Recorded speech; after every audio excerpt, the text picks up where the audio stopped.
Voilà, merci beaucoup amis fidèles téléspectateurs de Dakar Buzz, bienvenue encore Abdou Saliou comme ni mu koy defee bés bu ne tey nag ma seet si koo xamante ni sama xarit la mais dañuy dindi xarit gi teg fële ndax mi ngi def ay jéego yu am solo ci wàllu cinéma mais dafa woyoon benn son boo xamante ni bu raarati bi mu ko woyee ba léegi daa raar ndeysaan jamono ngi nii Alfi waaye nag mu doon nit koo xamante ni nit ku yàlla baaxal la ñu koy gis nañ ko biir Mbarodi gis ko biir Evenprod ci série bu bees bi nga xamante ni moo di Muñal mu doon une grande actrice demoon na fële ca Fespaco la mu fa jëlee ak li nga xamante ni moo fi xew ci gannaawam yu yëpp la ñu war a waxtaane tey soxna Mamy Mbaye mu sell mi maa ngi lay chaaru baax a baax di la jox sa wàcc waay maa ngi lay nuyu yow tamit di nuyu sa équipe bi yëpp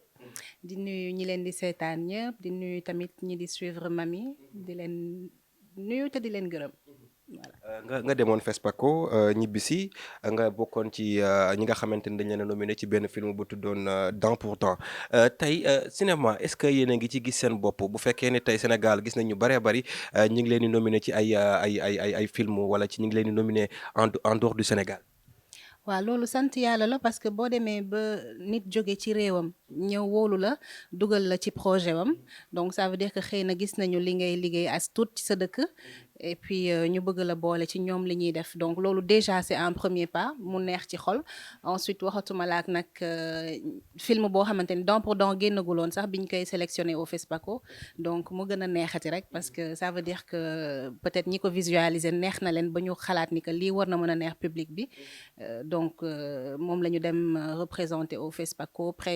présenté ko fa ba pare def la première mondiale parce que comme je dis génnaguloon fenn et di ci nuyuwaale le réalisateur Otis Ba et toute l'équipe sénégalaise bi ci bokkoon et française bien sûr ñoom Fabakary Souleymane Kébé et cetera donc nekkoon expérience tamit bu jéggi dayoo bu neex et puis parce que da ngay enrichir sa bopp booy liggéey ak yeneen nationalité et cetera donc voilà ñu dem FESPACO nit ñi aimé ko foofu nag bu waa Burkina bëgg ko torop ba les salles ont acheté le film pour mën ko teg ci seen salle bi donc sant yàlla bu baax. voilà bala ñoo ñëw ci carrière musicale bi ñu taxaw tuuti ci cinéma bi parce que gis nañ Mamy bi mu génnee ci li nga xamante ni moo di musique bi dañ ko gis ci wàllu cinéma carrière bi fan la débuté da nga gis ni dañoo def casting sentir ni carrément yi war nga doon actrice nga dugg wala dafa da nga dem jàngi li nga xamante ni moo di cinéma. En fait man depuis toute petite dama mës a bëgg tout ce qui touche au cinéma à la musique à la danse au théâtre et cetera donc loolu man samay waa kër xamoon nañ ni que ci man la bokk parce que lépp ci art lañ ko dugal maintenant contrairement à beaucoup de personnes xëy na ñenn ñi ñu ngi ma découvrir ci série actuelle yi mais j'ai commencé le cinéma en 2011 donc boobu moment bu peut-être ñu bëri xamuñu ko woon ma ci nuyuwaale Fabakary bu baax a baax parce que moom quasiment ak moom laa doore mu nekk ku ma wóolu ku ma bëgg ku ma gëm bëgg tamit di ma gis ci projet yu bëri donc ci laa ko commencé on a fait des choses ensemble après ma jot a def ay long métrage ak d'autres maisons de production ba ni ñu may gisee ci production locale yi voilà. sa intégration biir Mbarodi lan moo ko indi. Marodi dañ ma contacté woon c'était pour un projet boobu du woon sax en fait pour boutique Jogay à la base donc bi ñu demee tombeek boutique Jogay waroon commencer après ñu ne ma est-ce que doo ci bokk doo interpréter le rôle bon au début xaw naa hésiter ma ne bon après une artiste tamit fu ñu la woo war nga mën a wuyu quoi surtout quand tu dis que tu es actrice rôle bu ñu la jox war nga ko mën a interpréter je me suis dit bon y a pas de souci on va le faire c'est un défi parce que musumoon interpréter ay rôle comique ak yooyu ma ne naa ko def di nga wane tamit déjà ce talent wane ni que war nga mën a fu ne donc voilà après j'ai accepté le projet ñu def ko macha allah public bi adopté ko donc ba nii daal. mais sa duo ak Jogoy yow dañu scénariste bi la jógee wala gars yi dañu xool carrément que ni Jogoy pour film bi mën a neex il faut que ñu boole ko koo xamante ni Mamy lay tudd maanaam mu ñëw indi style boo xamante ni daawuñu ko gis. bon loolu ci ñoom la jógee xëy na sentir nañu ni que dinañu jël ñaari nit peut-être ñu bokkul ñu boole leen pour gën a mën a enrichir le projet et que voilà amoon ci yaakaar parce que booy dugg ci dara surtout lu bees doo xam exactement ban résultat ngay am yaakaar rek nga ciy demee après résultat bi ak public bi nuñ koy adopté mooy wane ndax le projet a marché ou pas donc ci ñoom la jógee et puis man ma ñëw voilà jéem a def li ma mën après ça a donné ce que ça a donné. mais nga jugee bon nga jugee Marodi parce que loolu la Sénégalais yu bari di gis nga jugee Marodi dugg fi nga xamante ni moo di Evenprod ñaari maison de production yëpp benn lañ mais aussi tamit ku ne xam nañ ni ay rival lañ est-ce que tey amoo woon yenn problème yi parce que boo nekkee Marodi bëgg a dem Evenprod des fois day métti ci yenn artistes yi. En fait jógewuma Marodi dem Evenprod. Moi je suis actrice donc maison de production bu ma proposer un rôle mu nekk rôle bu ma arrangé et que le contrat nous arrange tous les deux bah sama agent bu ci d'accord je signe donc du loo xamante du parce que yaa ngi Marodi amoo droit nekk Evenprod. Un acteur c'est un acteur il faut que déjà loolu mu leer ci bopp nit ñi parce que dinañ foog ne ni que ku nekk Marodi amoo droit jouer fële amoo non ce sont des maisons de production dafa mel ni tey nga ne tel produit dañu engagé benn artiste pour benn concert le produit concurrent waru ko jël ci benn soirée non l'artiste il vient pour chanter day woy dem yoonam ñëwul pour représenter vraiment le produit donc tey di nga gis ku nekk Marodi di jouer ci beneen projet wu Evenprod c'est tout à fait normal dara nekku ci. dara nekku ci mais est-ce que yenn jafe-jafe yi nga xamante ni actrice yaa ngi koy dund parce que boo nekkee actrice peut-être da nga am ay obstacle yoo xamante ni mooy nekk sa kaw ñii dinañ la def ay proposition canapé est-ce que Mamy mës na dund lool parce que actrice boo ci wax mën la mës naa dund lu mel noonu yow on a essayé une fois mais jàllul est-ce que yéen a ngi dund lu mel noonu. Bon, vous savez, am na ay propositions yoo xam ne c'est pas que dans le cinéma, c'est dans tous les secteurs. Tey nit a ngi ci entreprise am ku koy proposer des propositions indécentes nit a ngi biir marché am ku ko romb tapas ko ainsi de suite. Dans la musique, c'est pareil. Donc, c'est dans tous les secteurs.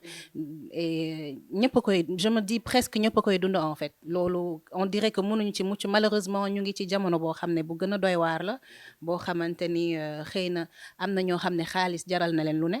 xëy na am na ñoo xam ne tamit gis jigéen bëgg ci dugg jaral na leen lu ne donc am na nu ñuy foog ne noonu nañ lay xëccee te ñëpp yemuñu tey li ci mënti doon daal man j'appelle juste aux gens ñu am yërmande ak respect ci nit ñi et surtout envers les femmes jigéen mooy yaay mooy sœur donc jigéen bu nekkee ci yoon bu baaxul sax yow gindi ko mais bu ko suuxal ci boobu yoon ba nga koy proposer yenn yi nga xalaat ni que peut-être am na soxla wala ñàkk na donc kii bu ma ko wanee xaalis rek dina tiit def li ma bëgg nañu am plus de yërmande que ça ak sutura daal. dañu am plus de yërmande ak sutura mais nga nekkoon waykat ba léegi yaa ngi way mais li ngay way duggul sénégalais yi parce que ci série nga yëngal xolu sénégalais yi lan moo waral carrière bi lu tax mu pause parce que da nga génne bu raarati après nga raar jëm nga fee génne yeneen sax mais sénégalais yi dégluwuñ ko quoi quand même. Bon après buñ ko dégluwuloon doo ñëw toog sama kër parce que. man non defal naa ko man ñëwuma fi pour li ngay way de dama fee ñëw ndax muñal ak butiku jógee parce que yow da c'est vrai que Mamy li ngay génn bariwul da nga raar ci réseau yi peut-être gars yi pour ñu jël la day difficile wala jot gi moo amul. Non ñi ma bëgg a jot ñu ngi may jot et samay page ñu ngi accessible à tout le monde j'ai des pages qui sont très nourries di connecté ak nit ñi di connecté ak fans yi di waxtaan ak ñëpp donc man nag damay sant yàlla bu baax a baax a baax parce que Alif c'est depuis 2006 ba tey jii nii xale bu ci juddu màgg na ci donc di sant yàlla parce que tey lu ñuy gën a dem suñu page yi di gën a avancé nit ñi dañu gën a peut-être xëy na ñi gënoon tuuti di ñu découvrir te léeg-léeg nga tombé koo xam ne lay ne man lu tuuti laa woon mais terewul ba tey maa ngi déglu musique u Alif aujourd'hui la chanson de Muñal maa ko def donc xaw ma xëy na yow doo ko déglu mais nit ñi daal macha allah bëgg nañ ko. bëgg nañ ko bu baax a baax kay mais wérante wuñ ñi bëgg wuñu ko ok non war na yàlla loo def neex na mais xam nga bi nga yaa ko wax de bu raarate ba nga ko génnee ba léegi da ngaa raar te da nga bi nga génnee bu raarate ba léegi lan nga fi génnewaat Mamy aussi tamit. non dama raar c'est un choix personnel. du loo xamante ni dañ ma ko imposer du loo xamante ni c'est à cause d'un problème quelconque man maa ko décidé woon. Donc j'avais besoin de prendre cette pause terewul pause boobu un artiste il reste un artiste tey jël pause du la tere dem studio enregistrer ses morceaux préparés li nga xamante ni mooy liy waaj a ñëw donc période biñ ma gisul tamit maa ngi doon dem studio maa ngi doon enregistrer di togg di togg am na loo xamante ni jarul yàkkamti. xanaa 8 album ngay waaj. lu mu laaj daal dañ koy def ci kàttanu yàlla donc entre-temps après nit ñi ku nekk tu as tes activités personnelles tu as ta famille ainsi de suite ainsi de suite. mais ani groupe bi. Groupe Alif il est dissous donc enfin on a dissous le groupe je vais pas dire on a dissous le groupe man dama quitté woon groupe bi mais et puis après chacune a suivi un peu son chemin. Myriam nekk Paris léegi, Oumy nekk Italie, mais terewul peut-être groupe Alif la ñu déggatul, mais les relations yi ko basé woon ñu ngi fi ba tey. mais est-ce que demoo leen ba ci biir ngeen xam ni musique bi actuellement fayul Sénégal ngeen ni nañ ko pause pour nekk ci yeneen activité. Écoute ñun Alif biñ ci nekk dëggantaan dañu doon refuser ay concerts parce que dañu doon full. Donc pour dire que ce n'est pas une question de doxuloon wala dara, parce que man je pense li ma njëkk a liggéey ci lu takku dëgg musique moo ma ko may. Dem naa peut-être fu bëri ci àdduna musique moo ma ko may, donc je n'ose pas tey di tufli ci kaw loolu pour ne ni que doxuloon wala dara. Non, c'est pas une question de dox ou ñàkk dox, c'était juste par choix, encore une fois moo taxoon loolu am. Sénégalais yu bari jàpp ni Djiby Mbaye mooy sa papa mooy sa père biologique voilà sànq man sax man mi yaakaaroon naa ni mooy sa papa même sama caméraman bi démb ma ko envoyé sa photo mu ni ma yii kii xam naa ko doomu Djiby Mbaye la léegi bon yooyu boo ko dee dégg qu'est-ce que ça fait. Ben, qu'est-ce que ça me fait? Ça, je trouve que c'est très très normal. Jimmy sama papa la parce que seen taaw moo ma jur. Sama papa magam la. Mais donc Jimmy sama papa la, c'est tout à fait normal. Teg ci nag non seulement nekk sama papa mais nekk sama xarit, on est très très proche. Mu sonal ma torop nag, donc c'est normal que nit ñi jàpp ni que moom moo ma jur waaw. mais sa série bi nga xamante ni moom nga nekk muy muñal nga ciy dund loo xamante ni peut-être sénégalais yu bari ñu ngi posé question est-ce que ndaw si nekkul li mu joué daf ko dund ci biir néegu sëyam voilà loolu tamit war nañ cee wax parce que ni nga souffrance yooyu ak yenn métti yi xale yu jigéen dañ koy dund ñu bari nga koy dund seen biir néegu sëy Reysa sax moom nee na ma ndax laajal ma ko ndax li mu joué daf koo dund quoi. waaw Reysa dafa doy waar rek te bëgg a dugg sama grand boobu rek, mais en fait acteur c'est un porteur de voix. Tey mënoon nañ ma jox rôle une femme sidéenne, donc day nekk man maay représenter peut-être cette femme qui porte ce virus boo xamante ni ñemewul toog ci caméra yi wax li muy ressentir. Donc c'est juste un rôle lay nekk, et rôle tamit boo ci nekkee da nga koy jox gëddam dem ci ba jeex. Aujourd'hui am na ñoo xam ne ils ont très très mal vécu la scène bi ma Omar di dóor ak yooyu, et loolu lañ ci soxla en fait, parce que bu demul ba ki lay seetaan am émotion di dund li ngay dund di ko sentir, di mer wala di mere ki lay dóor, amatul sens en fait. Et c'est ça la beauté du cinéma en fait, c'est de transmettre des émotions ki lay seetaan di ko dund comme si réalité la. Donc voilà, c'est juste, on est juste des porteurs de voix, on transmet juste. Voilà. On transmet juste mais mami ñu taxaw foofu parce que ci yenn séquence yooyu ngay tourné mu doon loo xamante ni Sénégal dañ koy bëgg voilà man am na ko saa ci wax ma que ni da ngay maanaam am nga passé boo xamante ni bu metti la doon passé boo xamante ni bu metti la dama bëgg sénégalais yi jël ci njariñ parce que aussi tamit ñii ngeen gis ñu toog ci écran bi di leen bëggal ay nit lañ yoo xamante ni peut-être boo xoolee seen ginnaaw mën na am lu leen neex mën na am lu leen naqari, mais tey jii même bu fekkee yow dundoo ko am na sa mbokku jigéen boo xamante ni mi ngi dund souffrance ci biir néegu sëyam, jëkkëram a ngi koy dóor, jëkkëram a ngi koy toroxal, jëkkëram mi ngi koy teg bépp coono boo xamante ni te ñi ma wut a génn wax mami da nga mës a subir yu mel noonu sa biir néegu sëy. On va dire que benn sëy neexul et que comme tu l'as bien dit, parfois ñun dañuy gis devant les caméras, parfois on est tout sourire, parfois on est bien maquillé, bien habillé, nga ne peut-être kii macha allah amul dara lu ko nakari, mais ñëppay am jaar ci àdduna. Mami, comme je pense comme toute autre femme, am na jaar na ci nakar, jaar na ci déception, jaar na ci douleur, jaar na ci bànneex. Donc comme tu l'as dit, il y a beaucoup de femmes qui vivent énormément de violence, que ce soit parfois dans les entreprises wala ci seen sëy, te tey sëy yu bari dafa metti. Et comme on l'a dit, am na ñu bari ñoo xam ne amuñu fuñ koy jooyee, wala tey yaa ngi woo say parents dama bëgg génn sëy, ñu ne la non toogal muñal, wala suñu askan amuñu koy tas, wala bu ko defee mu dem toog ñu koy toroxal di ko dóor di ko saaga, te du fa ñeme génn te du ko ñeme wax fenn tamit, parce que di nga dem dénk ko benn mami daw nettali ko waa koñ bi yëpp, wala nga dem wax ko kenn mu ne la yow daal du sëyoo amoo sutura. Donc du coup dafay dem ba nekk benn poids ci certaines femmes, et malheureusement on s'en rend pas compte, mais il y a beaucoup de dépression au Sénégal non seulement dépression stress bi et même des suicides et loolu yëpp li koy waral c'est ñàkk empathie bi am suñu diggante c'est-à-dire ñàkk yërmande bi ñàkk dégloo bi et surtout mën a considérer femme bi ñëw ci yow di jooy nakaram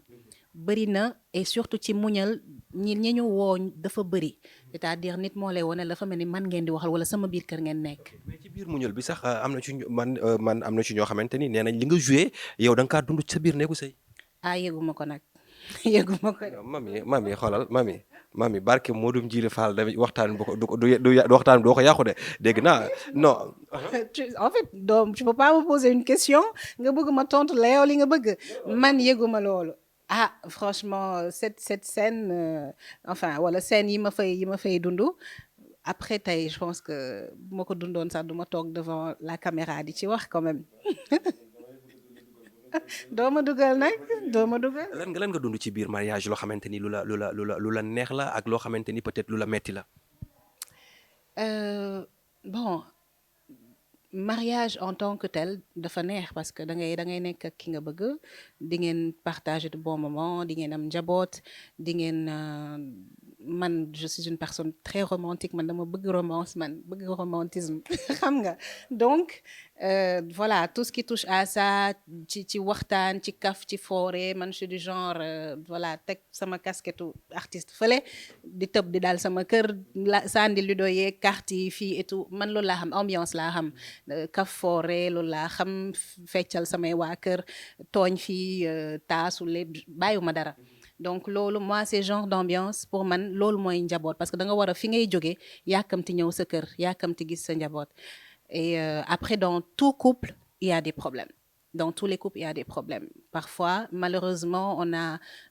surtout en Afrique beaucoup de problèmes de communication donc et couple moom bu amee problème communication forcément parfois mën ngeen dem ba cogner le mur un peu. mais dundoo ci dara loo xamante ni tey jii tu regrettes. je ne peux pas regretter parce que sëy moo ma jox sama njaboot bi macha allah nga xamante ni bu ma leen xoolee je suis fière de moi et que j'ai des raisons de tenir à la vie et de me battre donc aw ma benn regret. lu tax ñu ci bari yaakaar ni jigéen ñi nekk ci milieu cinéma bi wala peut-être ñi nekk ci wàllu art ñu ci bari duñu ay sëykat maanaam da ngay gis ku sëy tey suba wala gannaaw suba mu divorcé peut-être da ngeen dul dal ci genre góor bi nga xamante ni moo compatible ak yéen wala yéen a bëggut a toog ci biir néegu sëy. mais fii ñaata jigéen ñoo fii sëy nekk ci seen yor seen carrière et aussi parallèlement ñaata jigéen ñoo nekkul ci art compter ay sëy il faut que ñu delloo suñu xel ci yàlla mooy bind lépp ku ci ne balaa ngaa juddu tracé nañ sa destin ba pare maintenant man je ne suis personne pour parler pour les autres wala pour juger les gens ku ci ne li ngay dund sa biir kër yaa ko xam tey nit du xëy na du dox di génn di yuuxu fu nekk ni que jëkkëram def na ko lii def na ko laa wala jabaram def na ko lii def na ko laa am na loo xamante ni sutura la ci biir néegu sëy donc bu ñaari nit demee ba décider ni que ñoom dañu war a tàkkali ko pour man ñun ñi extérieur à ce mariage dañu war a maandu ndax fekkeewuñu donc man en tout cas du ma prononcé wu ci ay sëyu jàmbur parce que je me dis jigéen tamit bu jógee bay dugg ci sëy gis ko mu bëgg dugg ci moom ci yoon bëgg na fa toog am fa njabootam sax fa maintenant xëy na yàlla dina dogal am ay situation yoo xam ne yow daw moo lay gënal ku ko def nag am na ay raison du man maa lay juger du man maay wax lu tax nga daw nit ku nekk moo xam jaar-jaaram ak li muy dund donc ñun ñoo war a tamit comme je disais tout à l'heure am tuuti yërmande ak écoute envers les gens tey du parce que nit ki artiste la wala actrice la wala je sais pas man elle est avocate wala whatever dafa tas rek ni ko bëggul say non. en dehors du milieu mami lan lay liggéey leneen. man nag maa ngi fépp de man bon j'ai un salon de coiffure qui s'appelle Massina Coiffure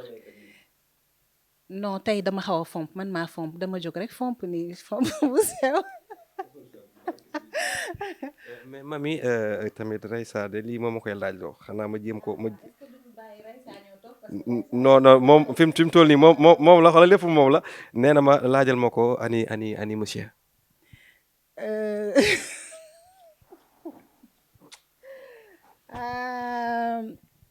waaw bon franchement on continue. mais def question la parce que man non defal ndànk bul continuer de duñ continuer waaw defal ndànk non mami lépp moo fi indi mami actrice bi mami Mbaye chanteuse bi mais mami aussi tamit xam nga fii réew mii di Sénégal dafa am ay góor ñoo xamante ni tey jii ku ci mel ni sama caméraman bi te nga génn ci mbedd mu xool la ne la xale bi mool na macha allah parce que da nga jonga ma tey jii ñooñu ñi ngi bàkkaaru aussi tamit nit ñi bëgg lu baax aussi tamit bëgg nañ xam ba xam mami dafa nekk ci guum wala mami nekkul ci guum parce que aussi su wërsëg fu nekk lay ñëwee tamit.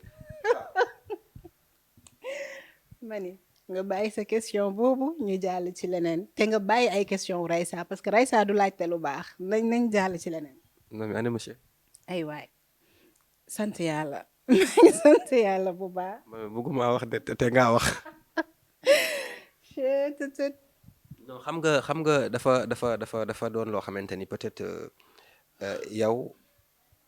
buñ génnee xamante gi ñu xamante dafa am loo xamante ni sénégalais dañ lay suivre à travers la télé tey nit a ngi toog ci biir néegu sëyam di muñ parce que li ngay muñ ci série bi moo tax muy toog di muñ nit a ngi toog di la bëgg à travers bëgg gi mu lay bëgg yaa ngi koy transmettre le message bi nga xamante ni moom souffrance am bi nga xamante ni moom lay dund ci biir néegu sëy yow nga nekk jigéen nekk une femme forte nekk koo xamante ni tigresse ga tey jii bu la yàlla sunu borom dénkee borom kër suba sunu borom jëlaat ko aussi tamit loolu daf ci baax aussi tamit ñu waxtaane ko dugg ñu ci vie privée mais aussi tamit dafa am loo xamante ni mënuñu koo ñàkk bañ a waxtaane parce que am na ci ñoo xamante ni fi mu toll nii te maanaam bu interview bu duggee suba dinañ leen Abdou Salim mais la fille là en dame bi patati patata alors na ma leen wax lu leer nag fulaa ngi ci moom joo xamante ni barke Modou Jili Fall ni mu doon def butigu jagoy ni ko raw lay def day karaté day yuuxu day matte mais nga ñëwaat ñu foofu parce que aussi benn say neexula yow yaa ko wax te jigéen nga goo xamante ni jàmbaar nga loolu mënuñ cee ñàkk ñëwal ñu bronché ci tuuti rek soxna sama mi ñu ngi lay siyaaraat bu baax. non yaa ngi may jaxaseeg nit ñi man karatew ma dóoraatew ma mais nag comme tu l'as dit jigéen day am fula ci boppam donc tey mami mën na kaf trop mën na ree trop et j'aime faire rire les gens fu ma nekk bugguma kenn ko am lu ko nakari mais bugguma ku ma yeb donc ñàkk bëgg ku ma yeb boobu nag moom day tax yow fi nga war a yem rek foofu nga yem ak man mais comme je dis et tu l'as si bien dit dafa am loo xam ne c'est d'ordre privé et bu ma sañoon ñu bañ ci dugg ñu wax ci lu jëm ci carrière ma sañoon daal loolu la ñuy def. loolu dañ ko xëy nangul waaye daal man bu ngeen ma woowee téléphone dinaa leen wax ci lan la nekk bu fekkee da ngeen a bëgg a yónnee guro après mën ngeen ma xam naa kër gi te am naa paa boo xamante ni wax dëgg yàlla jëma caméraman naan man nag yow te ngaa réglé mami mii xale du ko songu de barke Modou Jili Fall ku fiy jaay nag xalal bëgg lu baax ba ñëw song ko di nga am problème waaw kii célibataire la nag maa leen yegge loolu dégg nga jamono bi mami célibataire la loolu man maa leen jox exclusivité boobu non duñ dagg émission léegi mais bu ngeen dee ñëw da ngeen may contacter ndax kii du ay 500000 ak ay 200000 yooyu caxu koo jug wax dëgg yàlla kii ku pare la te sëy te jëmmi yàlla ju doongu tax waaye nag ay paasu maakaag yëpp xañ na ci voilà mami mami doy bu reetaan non da nga ma bëgg a jaxaseeg àdduna parce que là il faut que ñu bàyyi di teg jigéen di wax montant man loolu daf may déranger trop parce que day mel ni jigéen am na njëkk wala day mel ni toutes les femmes sont matérialistes sëykat yaa ngi fi di sëy te yàlla tax aujourd'hui am na ñoo xam ne xëy na dinañ la mere sax ci ni ngay bëggee parce que dañuy ne peut-être bëggu dof ngay bëgg alors que jigéen booy bëgg bul regretter li nga bëgg en fait sa bëggu dof boobu bu ko regretter parce que tey ñu ne la kii dafa bëgg ba dof man moo ma gënal ñu ne la diw xaalis rek la toppee diw dafa neexuma daal waaw. Qui est ta mère pour toi? Qui est Ta mère. ma mère? Ah, sama jàmbaar boobu. Elle, c'est mon idole. Ma mère, c'est mon idole, c'est mon tout, c'est mon repère. C'est ma force ci moom laay xool pour mën a puiser sama force su ma bëggee daanu ci moom laay xool jógaat taxaw continuer fay. ñu ma dégg ñu ni yéen ñaar ay complice ngeen parce que da ngeen am amour bu nga xamante ni bu doy waar la te du ngeen réeroo ci dara. waaw on est complice parce que sama yaay à un moment donné maak moom kese ñoo dëkkoon et moment boobu moom rek laa gisoon di ko gis muy reyante bu baax pour njaboot nekk femme boo xamante ni doon na nekk ci ay tontine lu mu gagné yëkkati sottiwaat ko njabootam bëggaluloon dara sama yaay je pense que man maa mës a bëgg muy maquiller wala dara tellement loolu intéressé wu ko woon c'est une femme très naturelle très effacée aujourd'hui tey bu fi toogoon nga tiimale ko micro bi day jóg dem dugg ci biir du wax donc nekk une battante ba tey ji nii et que voilà ku uuf njaboot ku sonn ci njaboot muy sama royukaay nag nekk sama xarit mës a nekk sama xarit waaw. leen moment nga dund ak moom yoo xamante ni tey boo tëjoo sa biir néeg yow kese di nga toog xalaat ko des fois sa xol sedd guy waaye moment yoo xamante ni di nga toog xalaat ko nga daal di tuur ay xéewal xam ne yàlla sunu borom changé na mbir yi. moment yi ma dund ak moom bëri na bon xam naa fi nga ma bëgg a yóbbu mais bëgguma fa yegg.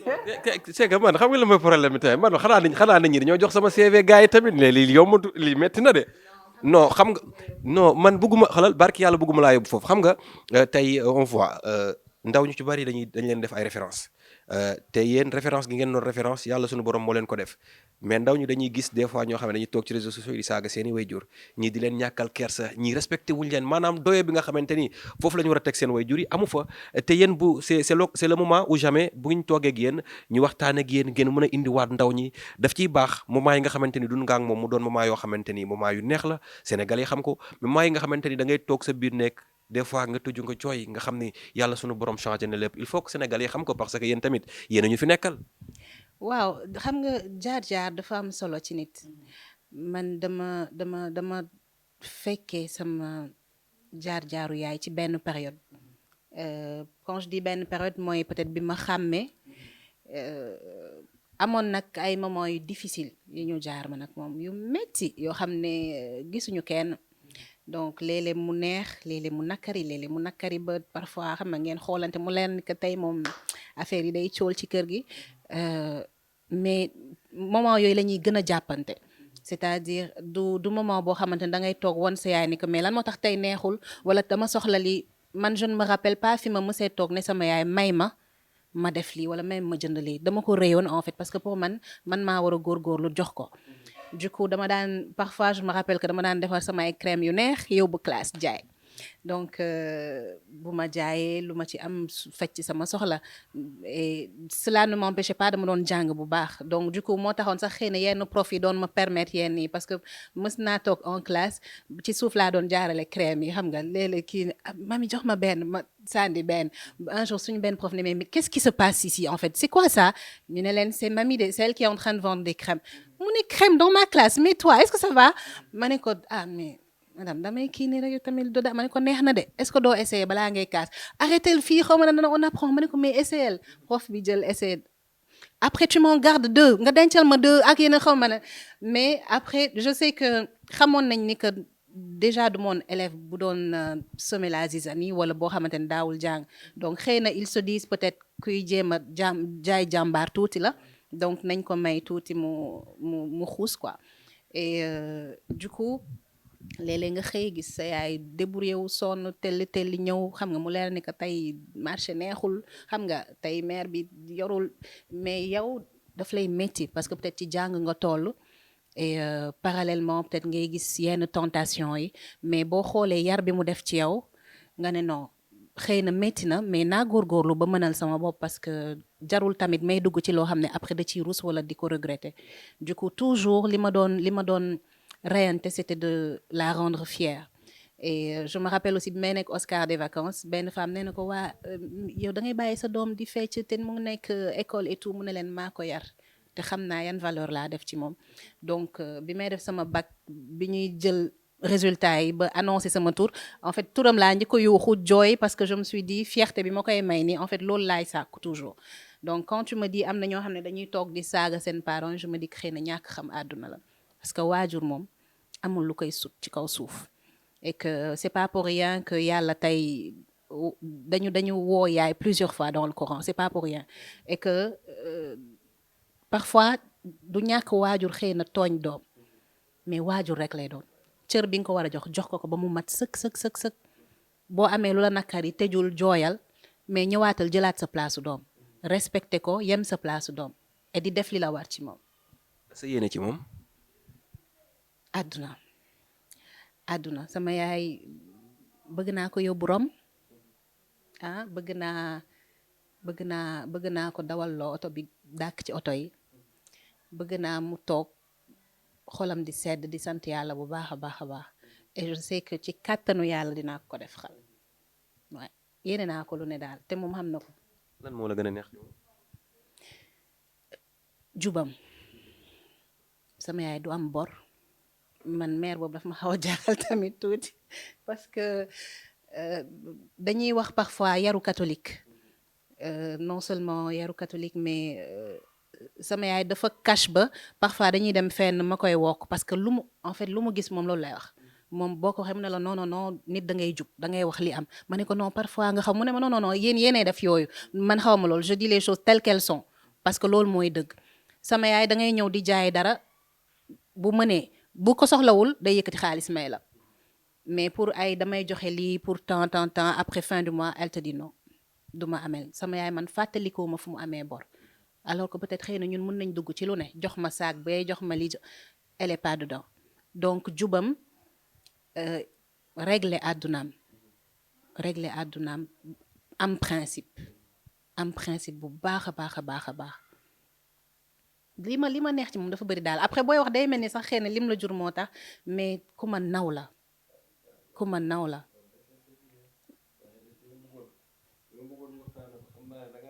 sonn mais àdduna amul solo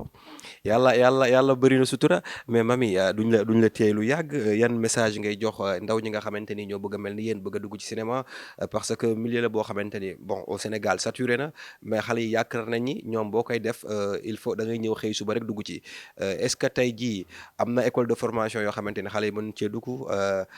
sama scénariste bi xam naa ni moom après dama koy sàcc ci beneen émission boo xamante ni il faut que ñu waxtaane art pour ngeen dimbali xale yi parce que xale yu ci bari tey jii dañuy bëgg a def cinéma mais dañuy jàpp ne affaire bi da ngay am profil rek wala nga am peut-être forme bu baax rek pour ñëw mën ko def quoi. waaw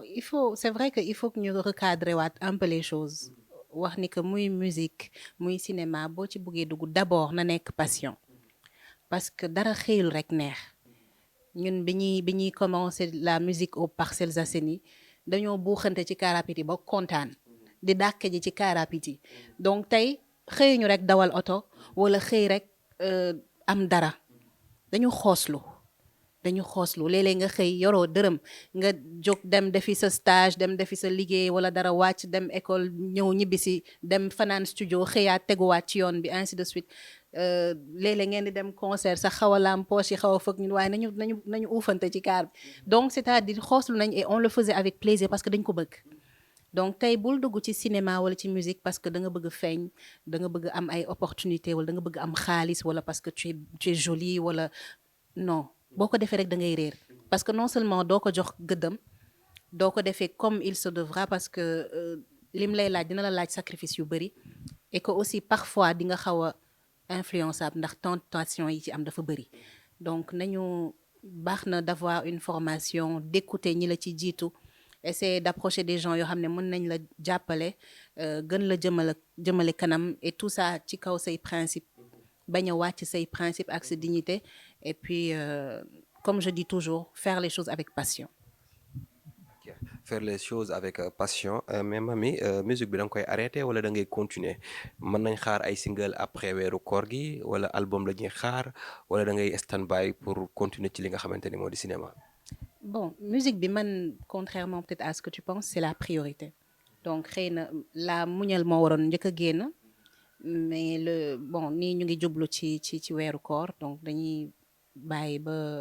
mais mën nga génn benn son ci weeru koor nga way raara bi raa.